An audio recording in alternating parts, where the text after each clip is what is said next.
네, 우리가 지난주에는 거룩함이 재건될 때라는 제목으로 에스라 3장과 4장의 말씀을 선포했었습니다. 한 주간도 말씀과 예배와 성전의 재건 회복을 동참하고 갈망하며 사셨는지요?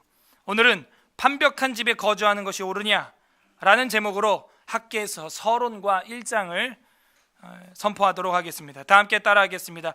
판벽한 집에 거주하는 것이 옳으냐? 거주하는 것이 옳으냐? 우리는 성전에 관심이 있습니까?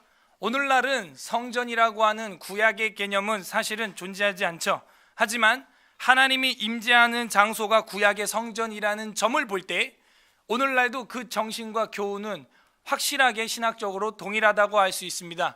저랑 여러분 마음속에 하나님의 영, 성령이 임할 때 물론 성전이죠. 그런 성전인 저랑 여러분이 모인 이곳이야말로 진짜 더 성전 아닙니까?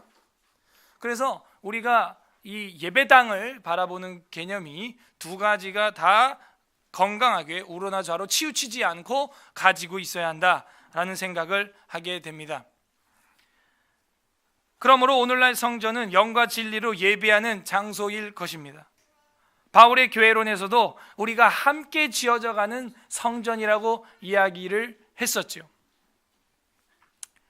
그런데 저는 학개서를 선포함에 있어서는 그 하드웨어, 건물 자체의 성전을 구약 성경이 가르치고 있음을 또 놓칠 수가 없어요. 우린 두 가지를 다 생각해야 되죠. 장소적인 면에서의 그 예배하는 거룩함이 임하는 그 성전과, 그리고 우리가 삶에서 하나님의 성전이 되어서 움직이는 성전이 될 때 그 성전이 하나님 앞에 건강한가, 그런 성전에 관심이 있는가, 그 질문을 던지는 거예요. 우리는 성전에 관심이 있는가 하는 거예요. 보이는 성전도 있지만 저랑 여러분, 좌우에 있는 우리 성도들, 성전이에요, 성전. 그런데 오늘 본문에서는 너희가 성전에 무관심하고 자신의 집은 화려하게 판벽한 집으로 꾸미고 단장했음, 그것을 질책하는 장면이 나오고 있는 게 학개서입니다. 우리도 신앙생활하면서 하나님의 일, 하나님의 교회, 그리고 우리의 성전됨, 가정의 성전됨과 나의 성전됨, 그리고 이 예배당에 모이는 이 성전됨에는 관심이 없고, 황폐함에도 불구하고도 관심이 없고, 16년 이상 중단되었음에도 관심이 없고, 내 신앙이 2년 이상 정체되고 있음에도 관심이 없고, 그죠? 화려한 내 삶을 꾸미는 것, 판벽한 집 짓고 기둥을 세우고 지붕을 덮는 일에만 관심을 가지고 있다면 오늘 학계 선지자께서 설교하십니다. 외치십니다. 부디 오늘 말씀을 통해서 자신의 배부름보다 성전을 돌아볼 줄 알고, 타인의 배고픔을 돌아볼 줄 알고, 성전의 고통을 돌아볼 줄 아는, 그래서 회개할 줄 아는 저랑 여러분이 되시기를 주님의 이름으로 간절히 소망합니다. 이 학개서 서론을 좀 하면요, 이 2장밖에 없어요. 2장밖에 없는데요, 우리가 전체적인 에스라서의 흐름 속에서 이 학개서를 보니까 학개가 뭘 이야기할 건지 지난주부터 우리는 알고 있었습니다. 학개서 보지 않아도 학개가 무엇을 선포하실 건지 이미 알고 있었어요. 그건 뭐예요? 역사를 제대로 볼 줄 아는 눈이 있었다는 거죠. 그러니까 역사만 제대로 볼 줄 알아도 앞으로 미래에 어떤 말씀을 선포해야겠구나, 어떻게 되겠구나라는 게 보인다는 거예요. 보여요. 역사를 직시할 줄 아는 자가 예언할 줄 아는 자가 되는 것입니다. 에스라 1, 2, 3장에서 에스라가 직접 오진 않았지만 스룹바벨과 이 여호수아가 기초 공사를 하고 기뻐할 때 4장에서 무슨 일이 터졌어요? 에스라 4장에서 무슨 일이 터졌어요? 르움과 심새가 나타나서 어떻게 했어요? 성전 재건을, 건축을 방해했단 말이에요. 그게 4장 끝이었어요. 그리고 다시 복습하는 차원에서 보시고 싶으면 보셔도 되는데 지난주에 봤거든요. 5장 1절에 보면 갑자기 선지자 이름이 등장하게 됩니다. 에스라 5장 1절에 보게 되면 선지자들 곧 선지자 학개와 이도의 손자 스가리아가 이스라엘의 하나님의 이름으로 유다와 예루살렘에 거주하는 유다 사람들에게 예언하였더니 했는데 예언이 무슨 내용인지는 에스라서에 없어요. 근데 여기 5장 1절에 두 명이 나왔어요. 선지자 누구예요? 학개와 스가리아. 그러니까 학개서를 우리가 먼저 보는데 이 에스라 5장 1절에서 학개서를 봐야 되는데요. 학개서가 어디 있어요? 저 뒤에 1310페이지에 있는 거예요. 그러니까 이게 연결될 리가 없어요. 그래서 우리가 가지고 있는 한글 성경은 연대기 순으로 되어 있는 게 아니라 이렇게 주제별로 묶여 있다 하는 것도 알아야 됩니다. 그리고 구약의 상관관계를 명심하고 우리가 알아야겠죠. 그래서 역사가 잘못될 때 책망하는 자들이 예언서가 되고, 역사에서 잘 될 때 복받은 자들의 이야기가 복 있는 사람은 악인의 길에, 그죠? 악인의 꾀를 따르지 않는 시가서가 되는 거예요. 그래서 이 구약의 상관관계는 서울 에스라교회 성도들이라면 그냥 옆구리만 탁 찔러도 구약의 상관관계 하면은 10분 안에 쩌르륵 나와야 됩니다. 열심히 연마하고 연습하십시오. 아셨어요? 예. 우리는 늘 듣던 거라서 그까짓 거 뭐 이렇게 뭐 맨날 듣던 거 뭐 앞으로 언제든지 들을 수 있는 거 뭐 그럴 수 있지만요, 제가 세상을 이렇게 보니까 그렇지가 않아요. 지난주에도 제가 말씀드렸지만 지난주에 올렸던 구약의 상관관계 동영상이 일주일 만에 지금 조회수가 1700회가 됐어요. 1700명이 봤다고요. 우리 교회 다 해봐야 뭐 100몇 명인데, 그러니까 사람들이 갈망하고 있구나 하는 걸 알게 됐어요. 갈망하고 있구나.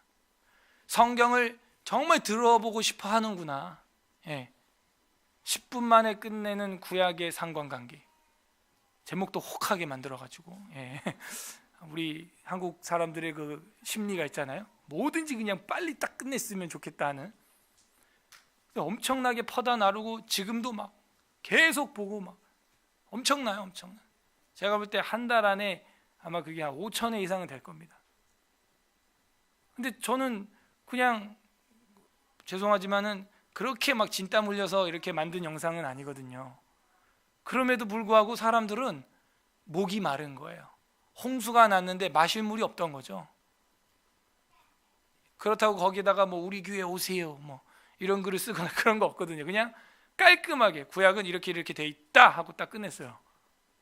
그래서 별로 기대도 안 하고 이렇게 올렸더니 엄청난 지금 반향이 일어나고 있어요. 그래서 그 역사를 볼 때 역사가 잘못되면은 학개가 등장하고 예레미야가 등장하고, 이런 개념이 우리는 뭐 상식적으로 알고 있지만 엄청난 겁니다. 엄청난 거. 예. 저희 학교 교수님도 그걸 딱 했어요. 예.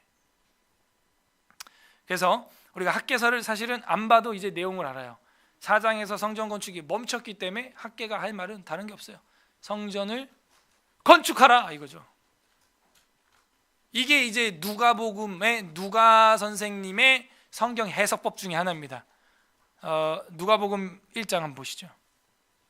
우리는 학개서 아직 안 봤습니다. 근데 이제 누가복음을 보시면 성경 해석법 중에서 이런 것도 있어요. 누가복음 1장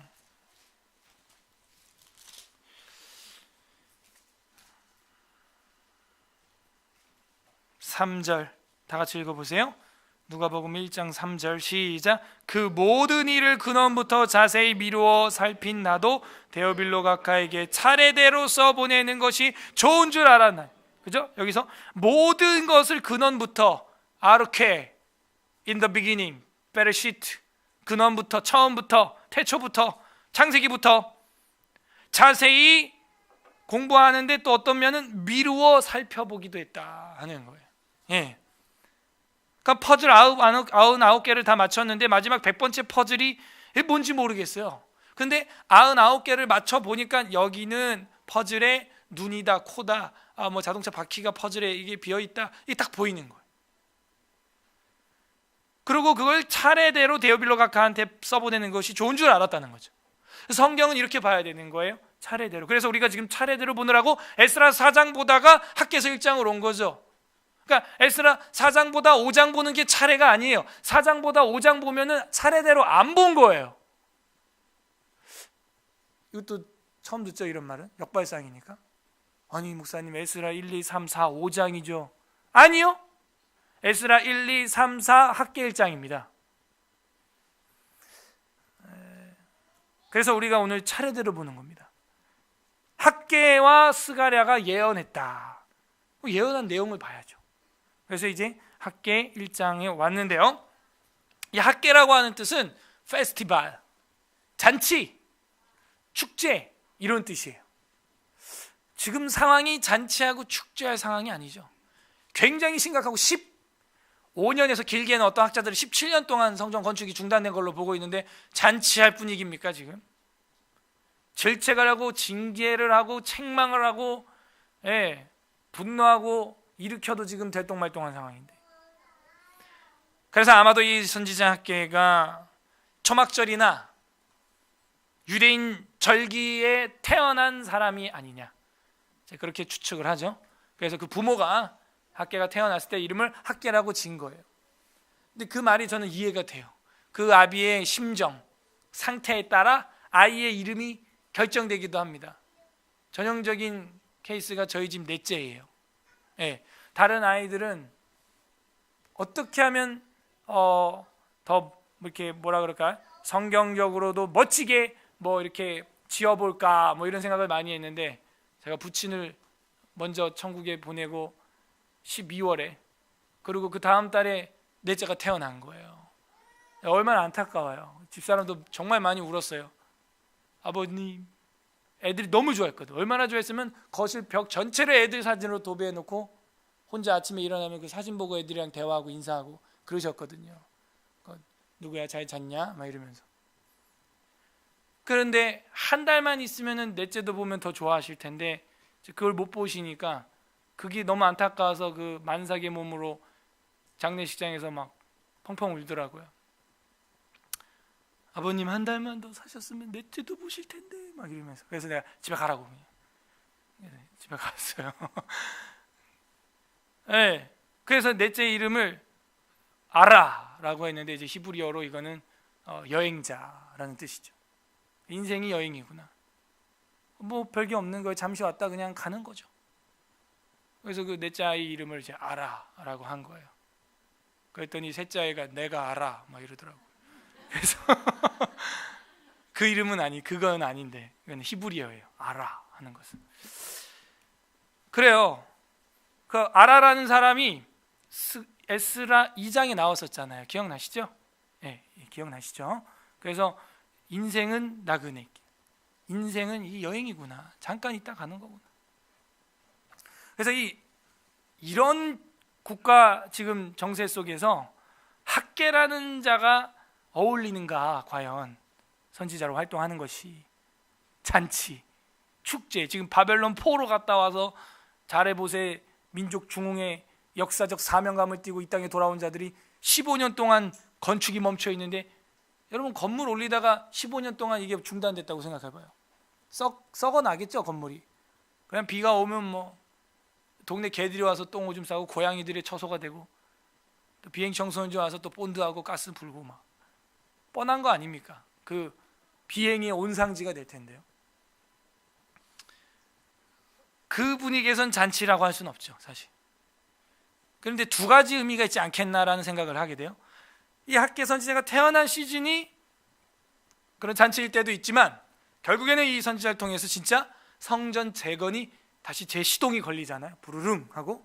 그러니까 뭐 기분은 또 잔치의 기쁨의 어떤 암시를 충분히 할 수 있죠. 전 그래서 그 태어날 때도 태어날 때지만, 이 뒤에 이제 재건이 다시 시작되어서 완공될 것까지 바라본다면 그 이름이 굉장히 적절한 사역자의 이름이다 라는 생각을 하게 됩니다. 그래서 사람도 그 이름대로 된다고요. 성경 봐요, 전부 이름대로 돼요, 그죠? 그래서 이름을 잘 지어야 돼요. 맨날 부를 거니까 그 이름을 잘 지어야 됩니다.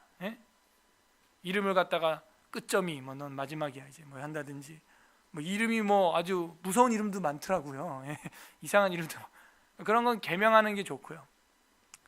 그래서 우리 집사님들도 지난달에 아이를 낳은 이제 집사님이 막 그 아버지하고 이름 그 의견이 조율이 안 돼가지고 굉장히 고민을 많이 하고 기도를 제목을 내고 했는데 다행히도 잘 지었어요. 예. 이 이름이 이름값을 합니다. 그래서 학개서의 사명, 학개의 사명이 뭐냐? 이 1장 2장을 살펴보면은 성전 재건, 성전을 다시 건축하는 것, 이것이 이 사람의 사명이에요. 다른 게 없어요.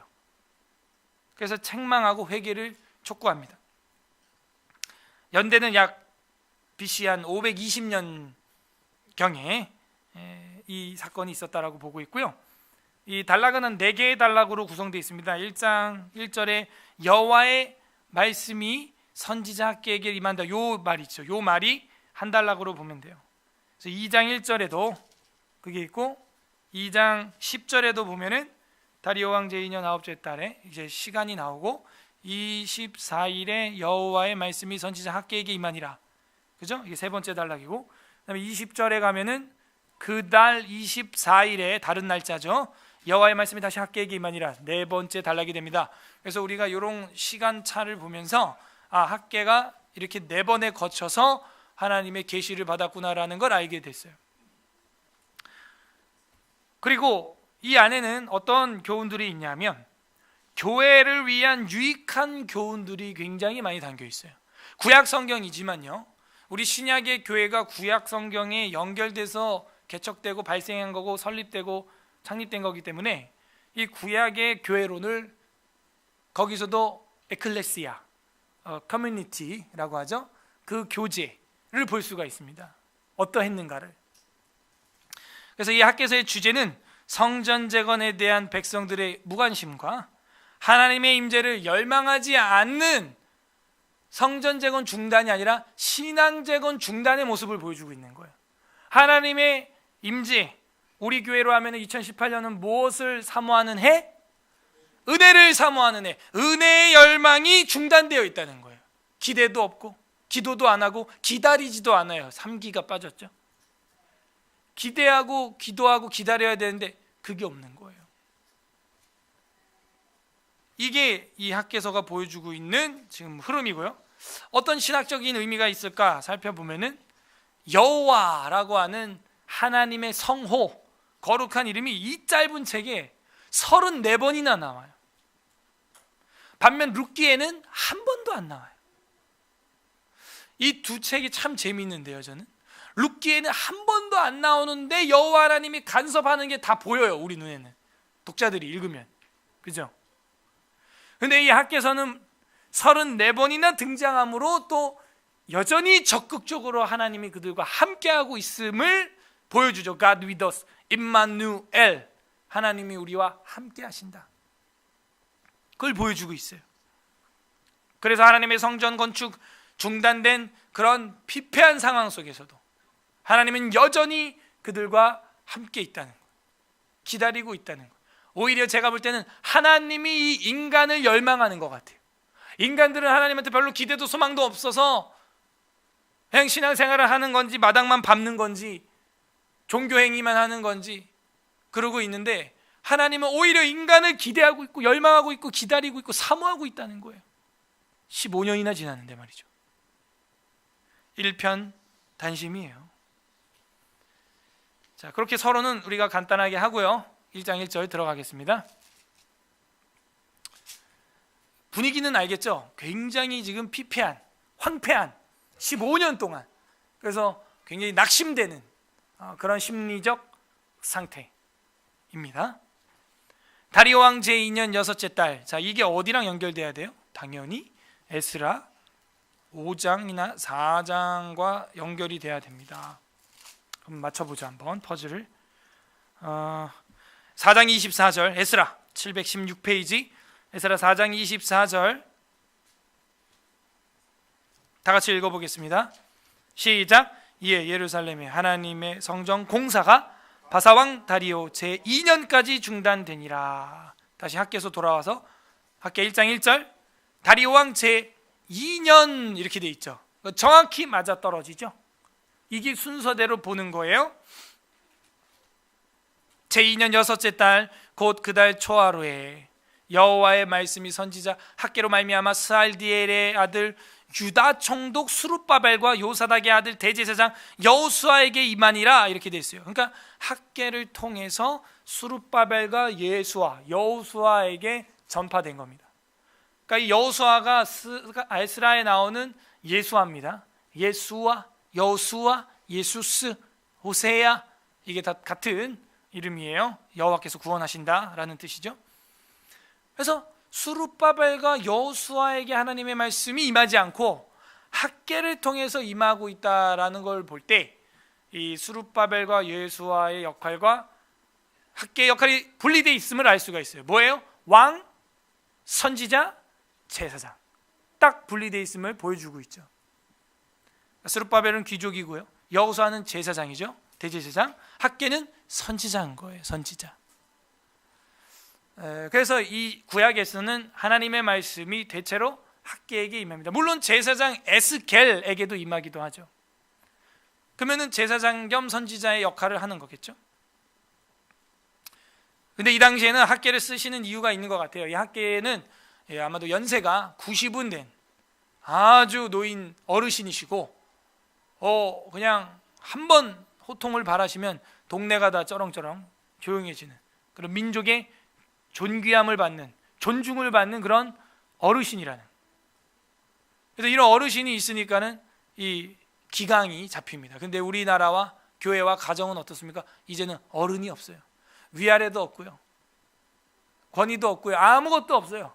니나 내나. 뭐 어른한테도 나 언제 봤다고 반말해? 막 이러면서 이제 젊은이들이, 그죠? 그러니까 말싸움 할 때 보면 이제 어른들도 손 아래 사람들한테 막 존대해야 된다니까요.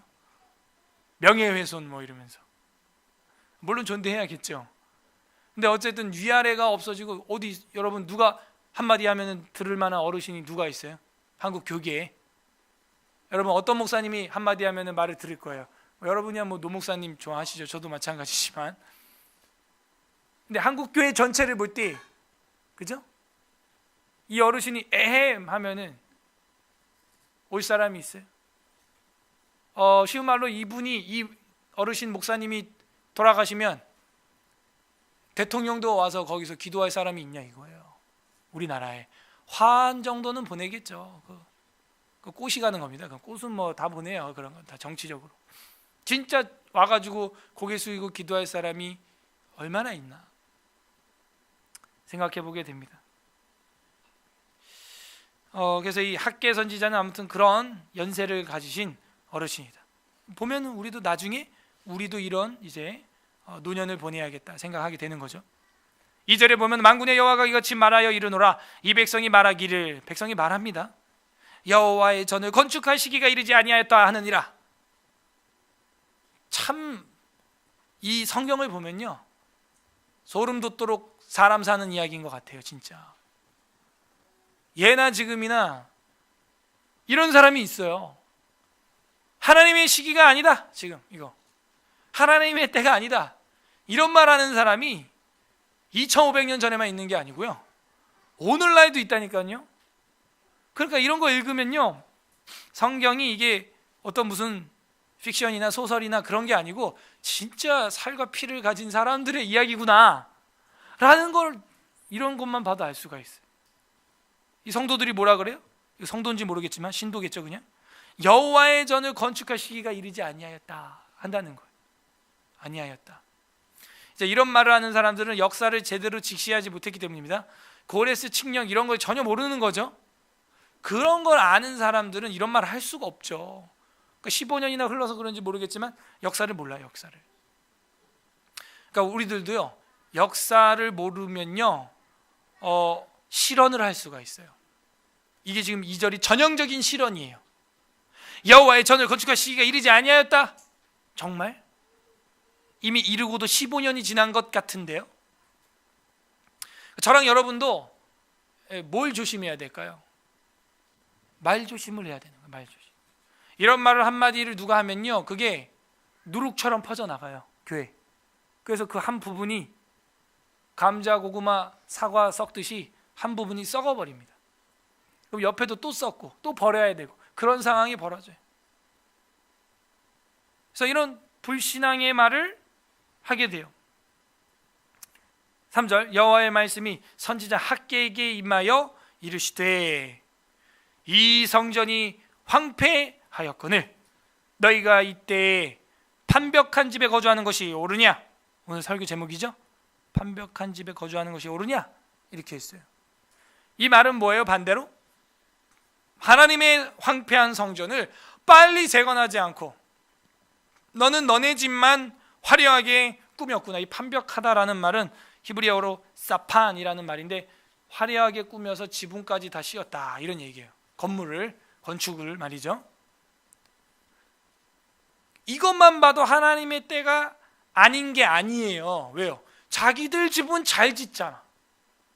자기들 집은 화려하게 지붕까지 판벽한 집에 거주해서 빛과 반짝하게 몇 억 해놓고 하나님의 성전은 황폐했다는 거예요. 황폐했다. 저는 여기서 저를 또 돌아보게 됩니다. 예. 내가 이런 좋은 집에서 살아가는 것이 합당한가? 물론 아이들이 많고 하다 보니까 당연히 필요한 공간이고 집이긴 하지만 또 고생하고 있는 성도들도 있을 텐데 이게 과연 맞는가? 우리 교회는 이 지하실에 있는데 말이죠. 이게 맞는가? 생각하게 되는 거예요. 생각하게 돼요. 그래서 저는 교회 이전을 하거나 이럴 때도 늘 이 학개서를 묵상합니다. 하나님의 예배하는 집과 내 집, 내 처자식들이 먹고 사는 집 비교를 하는 거예요. 비교를.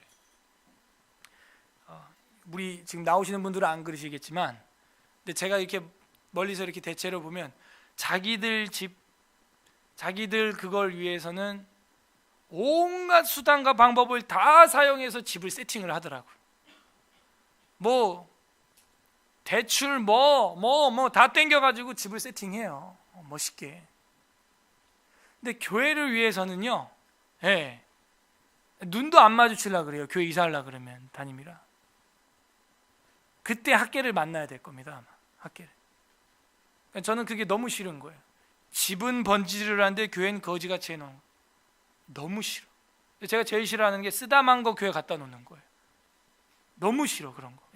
새 거를 하나님께 드려도 지금 될까 말까 쓰다 남은 거. 제일 꼴보기 싫은 게 저기 기타예요. 저기 어디 처박아놓은 기타. 다 끊어진 거 갖다 놔. 뭐 하자는 거야? 장작으로 쓰자는 거야? 누가 고쳐놨어요. 그래도 감사하게. 그러면 안 돼요. 그게 실천적 무신론자라는 거예요. 그 서울시장한테 갖다 줘봐. 받겠나? 그죠? 이 성전이 황폐하였거늘 너희가 이때 판벽한 집에 거주하는 게 옳으냐? 질문하고 있는 거예요. 우리의 양심이 살아있으면 아까도 우리가 교동문 읽었잖아요. 주님 날마다 우리 양심을 훈계하사 밤마다 내 양심을 훈계하사 돌아보게 하시고 돌아봐야죠. 돌아봐야 되는 거예요. 너무 마음이 아파. 저는 성도님들 이제 요즘에 신방을 많이 하는데 만나다 보면 많이 밥도 얻어먹고 아주 고급 식당도 제가 따라가서 얻어먹고 또 때론 제가 사드리기도 하고 이제 이러다 보니까 잘 먹어요. 그런데 이제 신방을 하다 보면 어떤 분들은 이런 음식 처음 먹어본다는 분들도 있어. 그러면 제가 가슴이 뜨끔해. 내가 타락한 중세시대 종교 지도자가 되어가고 있는가? 난 이런 거 몇 번 먹어봤는데 이 성도는 이런 거 처음 먹어본다고 하는구나. 이거 회개할 일이로다. 난 이 식당 쿠폰도 있는데. 밥맛이 뚝 떨어져요. 갑자기 죄 짓는 기분이야. 오늘도 끝나면 우리 세븐 스프링스 이런 데 가요. 큰일 났다. 왜냐면 우리 경건반 이제 지난 학기 그 수료 회식으로 이제 벌금을 모아서 가는 겁니다. 벌금이 80만 원이 모였어요. 할렐루야. 제주도를 가도 돼. 지금 왕복 5만 원이거든요. 1박에 2만 원이고 다 가려고 그냥. 그래서 미루다 작년 그 기수 건데 지금 벌써 3월이잖아요. 더 미루면 안 되겠다. 오늘 제가 다리 삐었든 부러졌든 오늘 가서 먹고 말리라 그냥. 이래서 먹여서 되겠는가? 너무 잘 먹어. 그러니까 이거 학교에서 보면서 참 찹찹하더라고요. 그래서 목회를 그만해야 되나 뭐 이런 생각이 들기도 하고. 정말이에요. 제가 저 스스로를 좀 일부러라도 금식을 시켜야 되나 이런 생각 많이. 오후 예배 원래 제가 설교 다 준비했었거든요. 근데 어제 경건반 하신 분들 저랑 멀쩡히 잘했잖아요. 멀쩡했어요. 근데 저녁에 갑자기 다리가 그냥 부어요. 갑자기 그냥 병원 간 거예요. 오후에 저 만나신 분들 많잖아요. 어제 여기서 잤거든요. 부어가지고 갔더니 이제 염좌에 뭐 근육이 놀랬거나 뭐 이제 뭐 인대가 뭐 어쩌고 뭐 그래요. 그래갖고 그렇게 한 거예요. 그러면서 또 스스로 돌아보면서 경건반 때 제가 회개한 것도 있고 더 사랑하지 못한 나의 그 모습들, 그죠? 경건반 원들은 기억할 겁니다. 제 기도 제목을. 그래서 지금 내가 앞에 단에 쓸 때가 아닌 것 같다. 솔직한 말로. 그래서 제가 우리 김원주 전도 집사님에게 이제 이걸 부탁을 하고 지금 신학생이시니까 주보를 갑자기 바꾼 거예요. 제가. 예. 솔직한 심정은 제가 좀 쉬고 싶어요. 어저께도 잠을 못 잤어요. 지금 뉴스 보셨어요? 오늘 아침에? 진짜 눈물 나 진짜. 총신대학교가 네이버 검색 1위를 했어 드디어. 용역이 100명가량 왔습니다 어제. 학교 다 때려 부시고 깨부시고 지금 불법 용역도 와가지고 다 깨부시고요 지금. 그래서 어제 새벽에 콜 받고 다 소집이었어요 원래. 그래서 오늘 설교해야 되는 목사님들이 거기 수백 명이 모였었어요. 대형 교회 작은 교회 할 거 없이 전국에서. 근데 제가 다리가 이래서 못 간 거예요. 새벽 4시까지 생중계만 계속 보고 있었어요. 아는 목사님들 보이더라고, 동기더라고.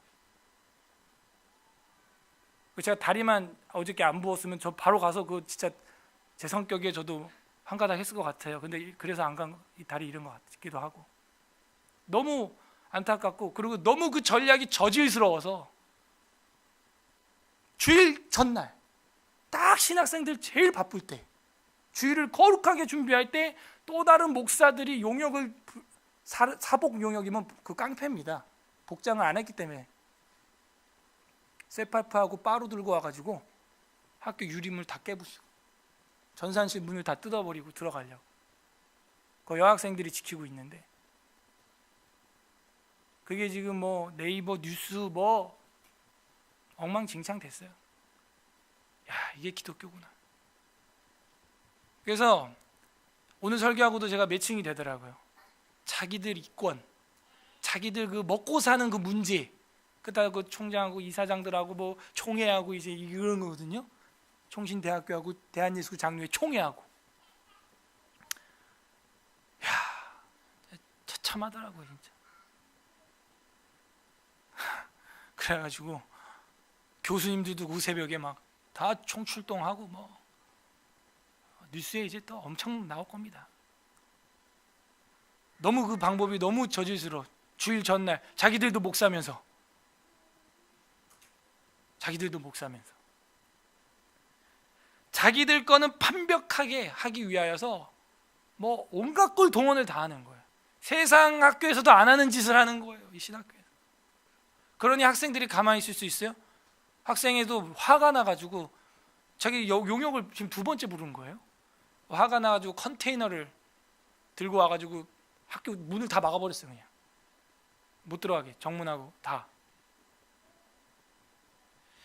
그래서 이걸 보면서 야, 이게 학계 이야기가 오늘날 우리 사회 가정과 학교에도 일어나는구나. 이게 하나님의 성전, 하나님의 일에는 황폐한 마음을 가졌고 자기들 먹고 사는 그 자본의 문제에 있어서는 물불을 안 가려요. 이게 기독교인이래요.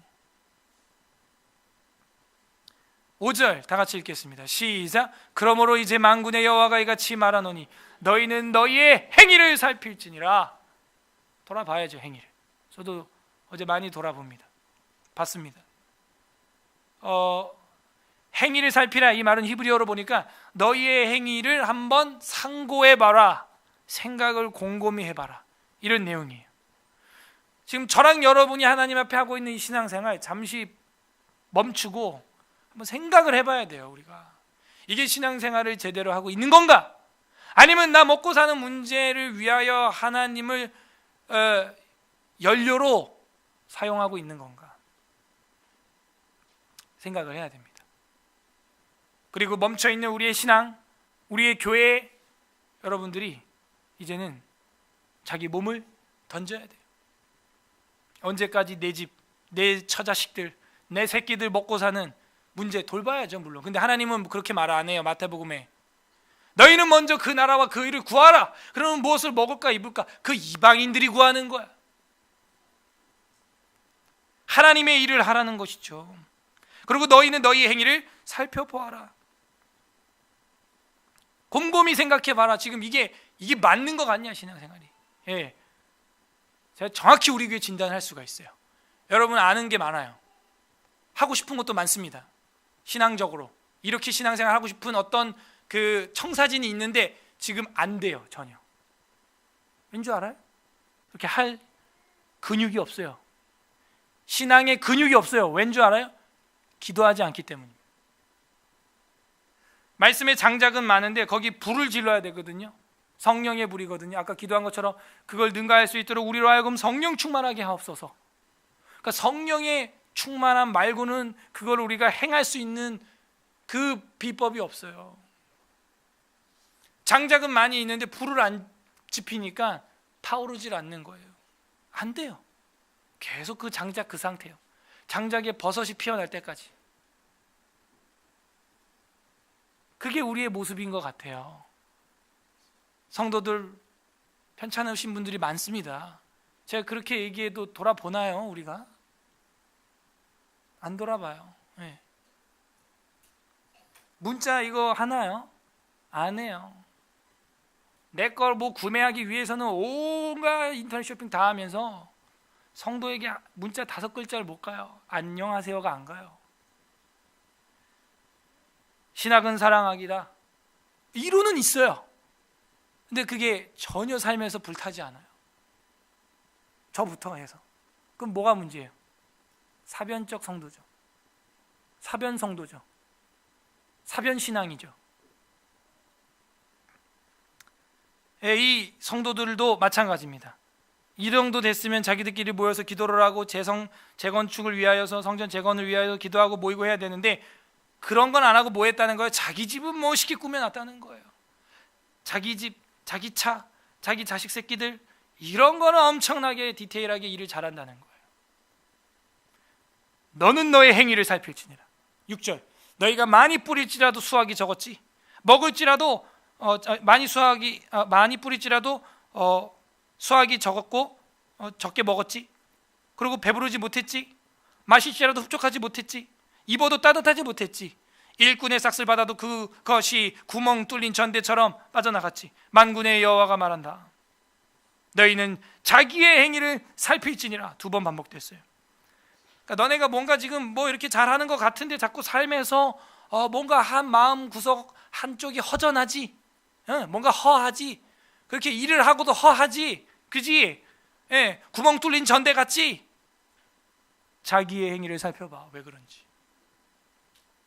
8절 당장 명령이 떨어집니다. 8절에 너희는 산에 올라가서 나무를 가져다가 성전을 건축하라. 이 할 일을 해야 된단 말이야. 이 얘기죠. 사업을 하고 직장생활하고 취직을 하고 결혼을 하고 자녀를 다 좋아. 하나님 앞에 나가라. 하나님 앞에 예배하라. 창조주 앞에 우주 만물 전체가 지금 움직이고 있잖아. 네 심장이 지금 뛰고 있잖아. 그 창조주 앞에 우주를 운행하시는 그분 앞에 나가라. 그리고 네 신앙을 건축해라. 그리하면 내가 그것으로 말미암아 기뻐하고 또 영광을 얻으리라. 여호와가 말하였느니라. 너희가 많은 것을 바랐으나 도리어 적었고 너희가 또 반복되죠. 지금 그것을 집으로 가져갔으나 내가 불어버렸느니라. 불어버려요. 그러니까 그런 거 있죠. 과도하게 아껴도 모이지 아니하나 흩어 구제하는 자는 부하게 되느니라. 이런 말씀이 있어요, 성경에. 과도하게 아껴도 모이지 않는 사람이 있는 반면 흩어 구제하는데도 더 모여 막. 그러니까 이건 하나님이 역사하는. 여러분이 수술을 아무리 해서 뼈를 잘 맞춰놔도 그 뼈를 붓게 하는 건 의사가 아닙니다. 여러분이 사업 아이템을 아무리 화려하게 잘 꾸며놔도 소비자들이 안 사는데 어떻게 할 거예요? 그들의 마음이 움직이질 않는데 어떻게 할 거예요? 그거는 인간의 영역을 이미 벗어난 거예요. 하나님이 고레스처럼 그들의 마음을 감동하시든지 움직이시든지 해야 그런 일들이 일어나는 거예요. 믿지 않은 자도 저는 마찬가지로 생각해요. 믿지 않은 자의 사업이 잘 되는 것도 하나님 앞에 감사해야 되는 거예요. 그거는 자기가 어떤 수단을 방법을 해가지고 손님들이 오는 게 아니거든요. 지금 똑같은 걸 차려놔도 안 되는 데가 있다니까요. 그래서 기도를 해야 돼요. 근데 한국 사람들은 그걸 못하니까 이제 저걸 하죠. 구술하죠. 개업을 하고, 그죠? 돼지머리 잘라놓고. 그러니까 뭔가 인진을 하고 있는데 정확한 신학이 없는 거예요. 자기 힘으로 안 된다는 걸 알아요. 그래서 하나님의 영역을 남겨둬야 돼요. 그리고 여러분 사업, 가정, 자녀, 계산기 탁탁탁탁탁 아무리 두들겨도요. 수요일날도 제가 말했지만 거기 마지막에 뭘 곱해야 되냐면 하나님. 그러니까 우리 인생의 계산기에 하나님 버튼을 틱 뺀 거예요. 아무리 계산해도 시작을 했는데 계산대로 안 되죠. 곱하기 하나님을 안 해서 그래요. 지금 이 학계 시대의 성도들의 상태가 그렇습니다. 그래서 성전을 건축하라. 8절 두 번째 줄, 그리하면 내가 그것으로 말미암아 기뻐하고 또 영광을 얻으리라. 여호와가 말하였느니라. 그러므로 인간이 되었으면 자신의 생명의 출처를 먼저 아는 것, 이게 인간의 본분이죠. 내가 어디로부터 왔는가? 내가 어떻게 지금 살고 있는가? 그분 앞에 우리는 세배하지 않고 예배하는 거예요. 매 첫날 세배하듯 부모님에게 우린 매주 첫날 예배하는 것입니다. 하나님 아버지에게. 그래서 오늘 예배 나오신 여러분들 복된 줄로 믿습니다. 저는 정말. 예. 너희가 9절 지금 읽다가 말하는데, 많은 것을 바랐으나 도리어 적었고 너희가 그것을 가져갔으니 불어버렸고 나 만군의 여호와가 말하노라. 이것이 무슨 까닭이냐? 내 집은 황폐하였을 때, 거기 밑줄 쳐야 돼요. 계속 반복이잖아요. 지금 4절의 반복이죠. 너희는 각각 자기 집을 짓기 위하여 빨랐다 하는 거예요. 빨랐다. 그죠? 자기 집을 위해서는 빨랐다는 거. 그러므로 너희로 말미암아 하늘은 이슬을 그쳤고 땅은 그 산물을 그쳤다. 잘 봐요. 대신 관계가 막히니까, 그죠? 이 대물 관계도 막히는 거예요. 이 당시는 농업이 물질의 전부라고 할 수 있는데 자연이 소산물을 내주지 않아요. 대신 관계, 대인 관계, 대물 관계, 이런 것들의 첫 단추는 하나님과의 관계에서 시작됨을 보여주고 있는 거죠. 지금 11절, 내가 이 땅과 산과 곡물과 새 포도주와 기름과 땅의 모든 소산과 사람과 가축과 손으로 수고한 모든 일에 내가 한재를 들게 했다. 그래갖고 다 된 밥에 내가 재 뿌려버렸지 해가지고 하나님이 그 자연재해를 일으키신 주권자이심을 지금 보여주고 있어요. 주권자, 하나님의 주권. 우린 거기 앞에 엎드려야 되는 거예요.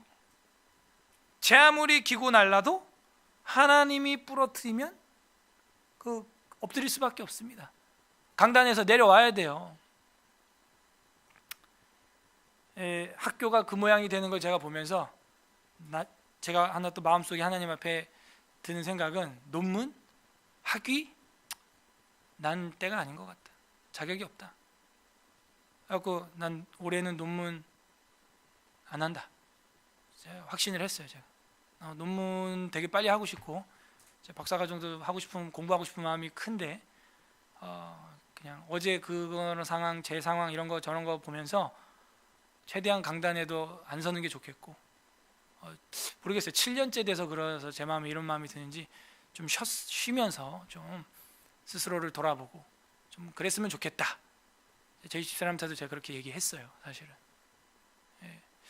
그랬더니 집에 들어오면 못 쉬니까 집에 들어오지 말라고 이제 그러더라고요. 그래서 그렇구나, 내가 쉴 곳은 없구나, 그런 생각이 들고 그래요. 아무튼 상황이 돌아봐야 돼요. 내 집은 황폐했는데 각자 너네 집 짓기에는 빨랐어. 그러므로 다 멈춘 거 아니냐? 소산이고 뭐고 다 너네가 잘했지? 거기다 내가 한재를 그냥 들게 해서 다 된 밥에 재 뿌렸다. 자, 여기까지가 책망입니다. 여기까지가 책망이에요. 예언자의 패턴이 있습니다. 요엘서 공부할 때 했는데 기억나세요? 따라하세요. 죄책, 권면, 위로, 소망. 이거는 완전 수학 공식입니다. 그러니까 아버지나 상사가 아들, 자식, 딸, 자식, 후임을 혼낼 때도 사실 이렇게 해주는 게 좋아요. 죄책, 권면, 위로, 소망. 이렇게 하면 됩니까? 일을. 하지만 힘내십시오. 아직 시간이 남아있고 이런 일로 너무 낭망하지 마십시오. 그냥 항상 같이 함께함으로 힘이 납니다. 자, 여기까지가 이제 책망이 되는, 죄책이 되고요. 12절부터 이제 회개 이야기가 이제 나오는데 백성들도 이제 회개를 하게 되죠. 자, 12절.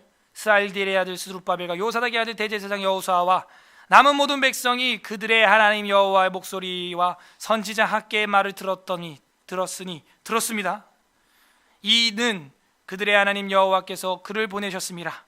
백성이 다 여호와를 경외하며, 경외한다는 게 뭐예요? 두려워하는 거죠. 성경에는 이런 경천애인 사상이 숱하게 나와 있어요. 아니, 세상 사람들도 하늘을 두려워하고 인간을 사랑하라는 개념이 있는데요, 기독교 개념이죠. 이거 완전히 경천애인 사상이 있어야 돼요. 홍익인간 사상이 있어야 됩니다. 그런 마음이 성경에 나와 있고 그게 하나님 사랑, 이웃 사랑이에요. 자, 13절. 그때 여호와의 사자 학개가 여호와의 위임을 받아. 그죠? 아무리 나이가 많다고 해서 자기 멋대로 할 수 있는 게 아니고 하나님의 위임을 받아야 되는 것이죠. 오늘날에는 분별할 수가 없으니, 저자가 하나님의 위임을 받았는지 안 받았는지 알 수가 없으니 엄청난 여러 가지 신학 연구 과정을 수년간, 최소한 목사가 되려면 대학을 졸업하고도 5년은 돼야 되거든요. 그런 여러 가지 수년간의 그런 코스를 만들어서 정말 하나님의 사람으로, 하나님의 위임을 받은 자로 살아가게끔 이렇게 한 거예요. 그래서 하나님의 위임을 받아 백성에게 말하여 이르시되 너희가, 여호와가 말하노니 내가 너희와 함께 하노라. 그죠? 죄책하고 나서 이제 이런 위로와 회개의 말들을 주는 거예요. 따라하세요. 내가 너희와 함께 하노라. 저는 이게 너무 충격적이에요. 이게 다리 염자되면 하나님이 함께 안 하는 줄 알았어. 그게 아니죠. 15년간 성전이 황폐해도 대단해요. 너무 감동이에요. 하나님 거기 있었다는 거예요. 15년간 황폐했는데. 그러니까 여러분 너무 낙심하지 마세요. 또 한편으로는 내가 하는 사업, 내가 직장 들어갔는데 이 모양이고, 사랑이 지금 이렇고, 결혼했는데 자식이 이 모양이고, 그 모양이 15년이 지나도 하나님께서는 자기 백성과 함께 하신답니다. 내가 너와 함께 하고 있다. 지금 낭망하지 말아라, 낙심하지 말아라. 14절.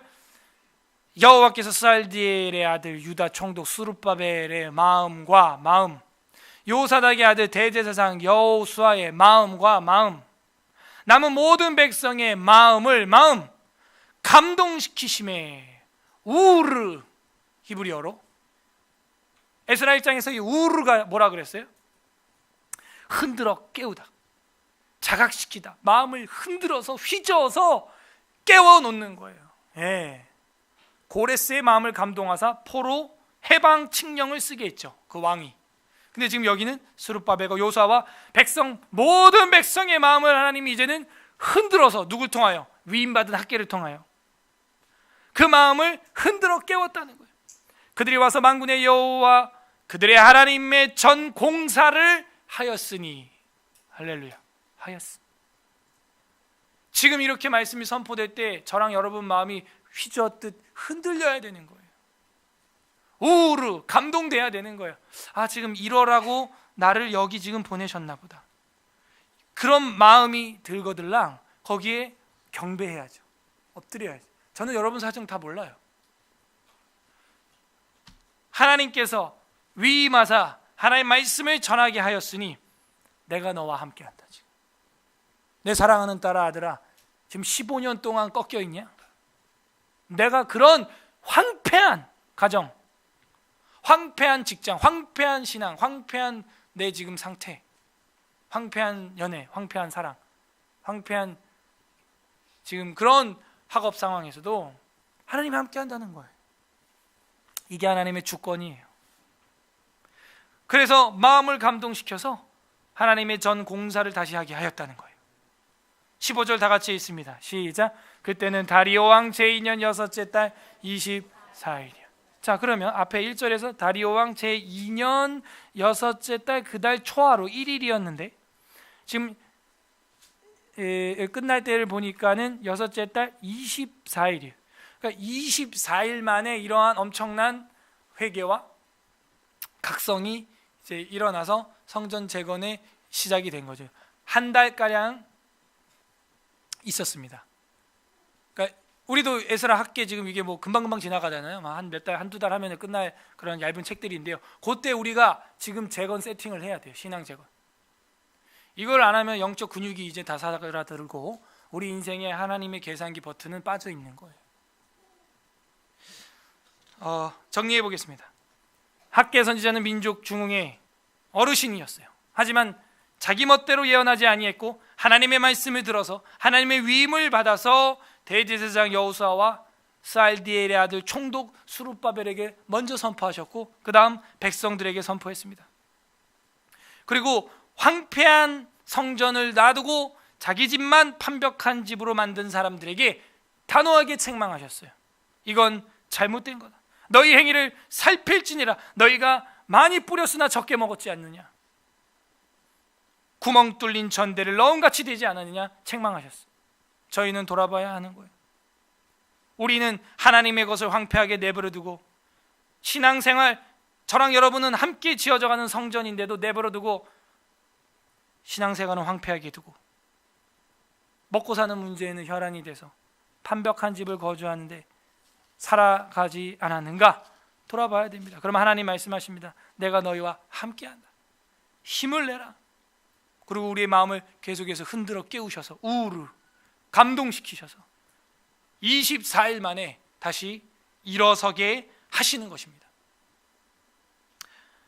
관련 구절 한번 찾아볼까요? 우리 주변에 무너진 성도들을 저는 찾아갔으면 좋겠어요. 왜냐? 우리 함께하는 성전이니까요. 성전은 성도입니다. 연약한 성전을 돌봐야죠.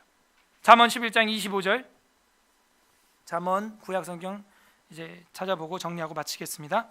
11장 25절 잠언 시편 다음에 있죠. 11장 25절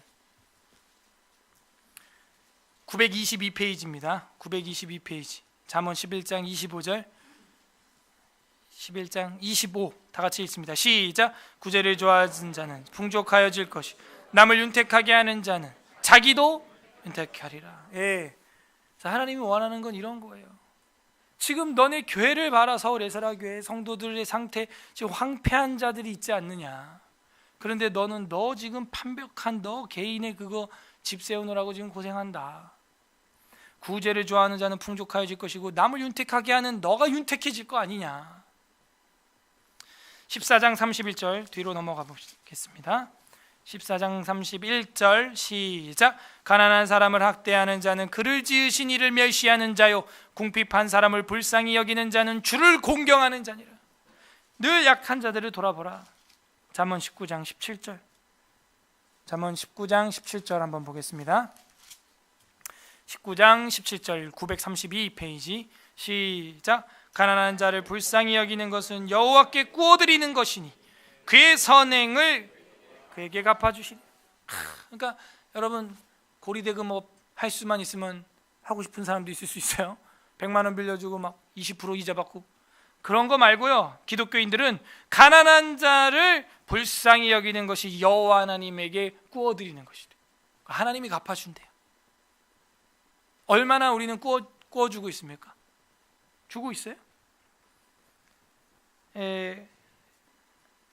가난한 자, 그것이 바로 하나님이 이 땅에 남겨둔 천국문.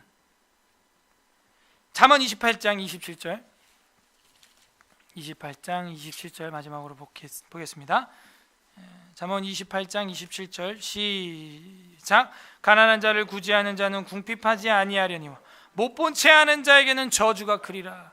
제가 지금 가난한 자만 봤지만요, 가난한 자뿐만이 아니라요, 뭐 학대받는 자, 고아된 자, 과부된 자, 뭐 앞을 보지 못하는 자 앞에 장애물을 놓지 말라 등등, 듣지 못하는 자를 비방하지 말라 등등, 약자들에 대한 이야기가 성경에는 가득 차 있습니다. 왜냐? 우리가 함께 된 교회고 함께 된 성전이기 때문에. 그런 황폐한 자들, 힘들어하는 자들을 돌아보라 말이에요. 15년이 됐으면 이젠 돌아볼 때도 됐잖아요. 언제까지 나 홀로 신앙할 거냐 이거죠. 자, 우리 신약성경 에베소서 2장 20절 한번 찾아보겠습니다. 신약성경 넘어가세요. 에베소서 2장 20절, 갈라디아서 다음에 있습니다. 2장 20절에서 22절, 우리 3절 한 목소리로 읽겠습니다. 312페이지 신약성경 312페이지 에베소서 2장 20절, 에베소서 2장 20절에서 22절 시작. 너희는 사도들과 선지자들의 더 위에 세우심을 입은 자라. 그리스도 예수께서 친히 모퉁이 돌 되셨느니라. 그 안에서 건물마다 서로 연결하여 주 안에서 성전이 되어가고 너희도 성령 안에서 하나님이 거하실 처소가 되기 위하여 그리스도 예수 안에서 함께 지어져 가느니라. 아멘. 그죠? 우리가 구약부터 지금 오고 있는 거예요. 선지자들의 터 위에, 사도들의 신약의 터 위에, 그리고 예수님이 그 코너스톤이 되어주신 거죠. 키스톤이 되어주신 거죠. 그래서 모퉁이 돌이 되어주셨어요.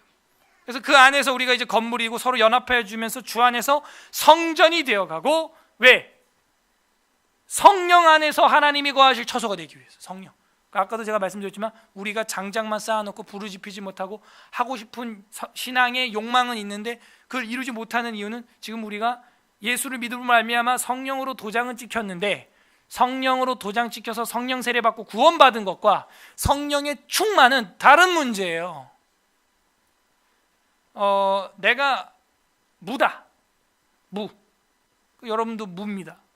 무라는 사실은 변함이 없지만 이 무가 장아찌가 되는 문제는 다른 문제라고 제가 늘 얘기하죠. 이 무가 장아찌가 되려면 한참을 장에다가 담가놔야 됩니다. 그럼 물면 찍찍 간장이 나와요. 이게 충만이에요. 충만. 그러니까 저랑 여러분이 한두 번, 일주일에 한 번, 한 시간 이렇게 와서 학교에서 1장 보고, 또 다음 주에 와서, 아니면 한 주 더 빼먹고 2주 만에 와서 학교에서 2장 보고, 그렇게 물을 간장에 넣었다 뺐다 이게 장아찌가 되겠어요? 충만이 나오겠어요? 이 무에서? 택도 없어요. 그렇게 하는 저도 지금 늘 행위를 살펴보고 있는데요, 우리 성도님들은 어떻습니까? 그러므로 이 사도들의 터 위에 또 예수님을 키스톤으로 이 건축을 해놓은 우리가 서로 연결하여 주 안에서 성전이 되어가고 있는 이유는 성령 안에서 하나님이 거하실 처소가 되기 위해서 그리스도 예수 안에서 함께 지어지는 것입니다. 그러므로 예수님이 가신 것은 그의 영을 우리에게 보내사 우리와 함께하기 위함이죠. 두려워 말라, 내가 너희와 함께하느니라. 웨스트민스터 신앙고백서 5장 섭리를 보게 되면 6항에 이런 이야기가 있습니다. 모든 사람은 하나님께 자기의 죄를 개인적으로 고백해야 하며 그 죄에 대한 용서를 간구해야 됩니다. 이 학계 시대의 성도들처럼 그렇게 간구할 때, 그리고 죄들을 버릴 때 하나님의 긍휼을 덧입게 됩니다. 그죠? 버리니까 바로 하나님이 감동하시고 막 역사하시고 24일 만에 재건이 일어나잖아요. 그리고 자기의 형제나 또는 그리스도의 교회를 험담하는 사람은 사적으로 혹은 공적으로 자기의 죄를 기꺼이 고백하고 통회하고 손상을 입힌 사람들에게 자기가 회개한 것을 보여줘야 한다, 이렇게 돼 있어요. 그래서 우리가 그리스도 교회 안에 함께 지어가는 성전 안에서 험담하고 사적으로 공적으로 그런 것들이 있다면은 통회하고 손상 입힌 교회와 사람들 앞에 회개해야 하는 것입니다. 이것이 하나님이 섭리해 가시는 방식이에요. 그럴 때 하나님이 다시 한번 24일 만에 일어날 수 있게 해주시는 겁니다. 오늘 어떤 하나님 마음이 있습니까? 모든 것이 중단된 듯한 환경 속에서도 하나님의 말씀을 들으면, 위임받은 자의 말씀을 들으면 하나님이 그들과 함께 한다는 거예요. 함께. 비록 15년 이상 중단된 황폐한 나의 신앙 생활, 청년의 때는 정말 기고 날랐는데 결혼하고 애 낳고 하다 보니까 어느 순간 이 모양이구나. 정체된 듯한 나의 신앙, 황폐한 내 신앙. 걱정 마세요. 하나님 앞에 나오면 하나님이 바꿔주십니다. 하나님이 함께 하신대요. 각자 적용해 보시길 바랍니다. 교회를 향한 무관심을 우리는 이제 회개해야 됩니다. 15년 동안 자기 집 건축하면서 왔다 갔다 하면서 멈춰있는 교회 많이 봤잖아요. 멈춰있는 황폐한 그 모습 많이 봤잖아요. 교회를 향한 무관심 이제 내려놓고 회개하고 고되지만 그 노역에 함께 동참해야 되는 거예요. 동참해야 돼요. 저는 우리 교회가 이전에서 여기 올 때 각오를 했어요. 만약에 이 계산에서 분명히 미스 날 수가 있다. 그러면 그 염두에 둬야 돼요. 이게 적은 금액의 이사가 아니었기 때문에 이걸 다 우리가 매입을 해가지고 들어와서 이걸 공사를 하고 그 밖에 또 어떤 변수가 생길지 모르잖아요. 우리가 또 들어와 보니까 월세를 여기가 몇 년을 안 내가지고 월세가 그때 3천만 원 이상 됐었어요. 밀린 게 이 건물이. 그런 것도 이제 드러나죠. 근데 저는 각오를 했어요. 분명히 뭔가 변수가 생길 거다. 이사를 가면은. 사당동에서 방배동 갈 때도 그랬으니까. 방배동에서 여기 올 때도 저는 그럴 걸 각오를 속으로 혼자 했어요. 지금 지나고 하는 얘기지만요. 그래서 만약에 엄청난 재정의 갭이 생기면은 내 집을 다 판다, 뺀다. 그 강남에 있던 그 당첨되기 되게 힘들거든요. 거기 못 들어가서 안달이에요. 신축 아파트인데. 근데 그냥 미련도 없었어요. 저는 들어간 지 1년 만에 그냥 바로 나왔습니다. 나갈 때 거기 관리소에서도 아니 이 좋은 아파트를 왜 나가시냐고. 다들 못 들어와서 안달인데. 그러니까 전 더 좋은 데 들어갑니다. 이러고 그냥 말았어요. 그리고 그냥 월세로 이제 전환을 했죠. 그래도 제 마음속에 0.1%도 아깝다. 이게 뭐냐. 불쌍한 내 새끼들. 그런 마음 없어요. 하나님 계산기 계속 누르는 거야. 곱하기 하나님, 곱하기 하나님, 곱하기 하나님. 그게 하나님의 섭리를 믿는 거예요. 그게 이제 하나님의 노역에 동참하는 것입니다. 만약에 학개서가 이렇게 외쳤을 땐 위험도 감수해야 돼요. 그죠? 페르시아 정부에서 공안들이 나와서 저 민족의 반역자 잡아갈 수도 있죠. 예레미야처럼 팰 수도 있고요. 옥에 가둬 놓을 수도 있죠. 우리는 교회를 향한 무관심 회개해야 됩니다. 성도들을 향한, 성전을 향한 무관심 회개해야 됩니다. 그리고 그 노역에 동참해야 됩니다. 끝맺겠습니다. 우리 주 예수 그리스도께서도 우리와 함께 하신다고 하셨어요. 근데 어떤 제자와 함께 하느냐? 마태복음 28장 19절. 오늘 마지막 좀 성경 한 두 군데 보겠는데요. 마태복음 28장 19절 보겠습니다. 마태복음 마지막 장. 우리가 너무나 잘 알고 있는 건데요. 19, 20절 두 절 보겠습니다. 52페이지 신약성경 마태복음 18장 19절 20절 다 같이 있습니다. 시작. 그러므로 너희는 가서 모든 민족을 제자로 삼아 아버지와 아들과 성령의 이름으로 세례를 베풀고 내가 너희에게 분부한 모든 것을 가르쳐 지키게 하라. 볼지어다 내가 세상 끝날까지 너희와 항상 함께 누구랑? 모든 것을 가르치는 자 그리고 그걸 지키는 자. 근데 가르치는 건 우리 교회가 어느 정도는 된다고 쳐요. 그런데 지키느냐, 정말 성령의 충만함으로 지키느냐, 그러면은 뭐예요? 하나님이, 예수님이 내가 세상 끝장날 때까지 함께 하겠다 너랑. 15년이 아니고요, 성전 중단된 15년이 아니고요. 근데 이 비법은요 사실 요한복음에 나와 있어서 안 볼 수가 없는데요. 요한복음 16장 7절 8절 보겠습니다. 어떻게 하나님이 우리와 함께 하시냐. 요한복음 16장 7절 175페이지 175 페이지 신약성경 보겠습니다. 요한복음 16장 7절 8절입니다. 한 목소리로 읽겠습니다. 시작. 그러나 내가 너희에게 실상을 말하노니 내가 떠나가는 것이 너희에게 유익이라. 내가 떠나가지 아니하면 보혜사가 너희에게로 오시지 아니할 것이요 가면 내가 그를 너희에게 보내리니 그가 와서 죄에 대하여 의에 대하여 심판에 대하여 세상을 책망하시리라. 이제는 우리가 이 시대 21세기 학계로 살아가는 비결은 이거밖에 없어요.